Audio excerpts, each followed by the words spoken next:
Hello and thanks for checking out this week's AFRICOM update. I'm Lieutenant Commander Dave Hecht. Remember, all the stories that we preview here you can check out in their entirety by clicking the link down below.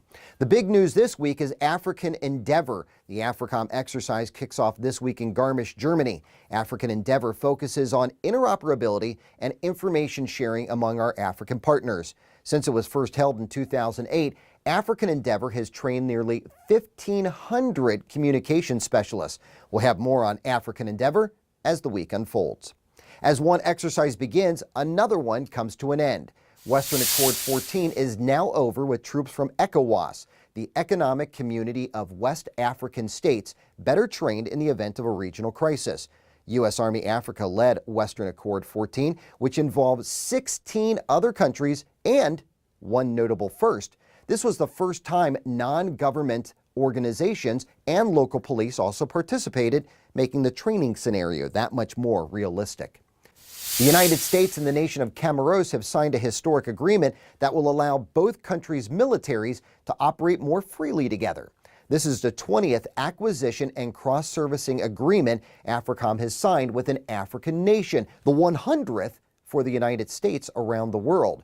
With the ink now dry, the U.S. and Comoros can now operate together in combined exercises, contingency and wartime operations, humanitarian and foreign disaster relief, peacekeeping operations, and training requirements. Fingerprints have been used to solve crimes for more than 100 years, and it's a science that some Army professionals are now teaching to military cadets in Djibouti. The soldiers from the Joint Theater Forensics Analysis Center are teaming up with the ARTA Inter-Services Military Academy to show the cadets how to find, classify, identify, lift, and handle fingerprints. More importantly, they're teaching the cadets how to avoid cross-contamination of crime scene evidence. Meantime, we also have a second story from Djibouti, courtesy of the 407th Civil Affairs Battalion, who are teaching combat first aid to teams from the World Health Organization and the United Nations. Combat casualty care is considered the best way to save a life outside an emergency room. According to one of the organizers of the training, the more trained first responders we have, the more lives we can save. That's some pretty simple math. Situations where you would need a first responder is something our expert of the week knows all too well.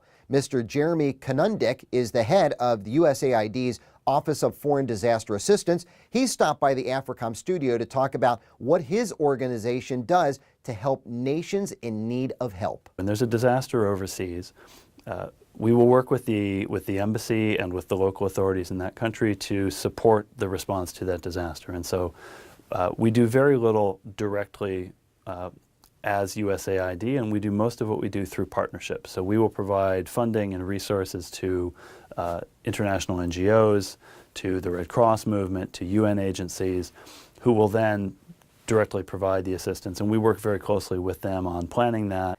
You can watch the entire interview on our website. And of course, you can check out this week's Through the Lens segment. Those stories and much, much more can be found by exploring all we have to offer right here on AFRICOM.mil. And of course, follow us on Twitter, like us on Facebook, and check out our YouTube and Flickr sites as well. Until next time, thanks for watching.